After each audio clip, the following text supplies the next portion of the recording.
ఇక breaking news చూస్తున్నాం. Parliament central హాలులో విపక్షాలు సమావేశమయ్యాయి.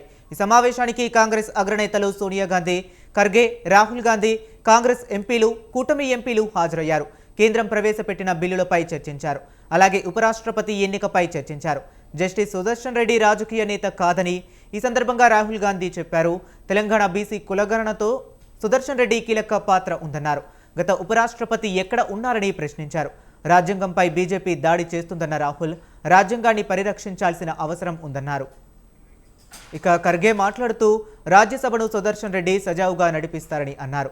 ప్రజాస్వామ్య వ్యవస్థలు పెను సవాళ్లను ఎదుర్కొంటున్నాయని, సుదర్శన్ రెడ్డి రాజ్యసభ గౌరవాన్ని, పారదర్శకతను పెంచుతారని స్పష్టం చేశారు.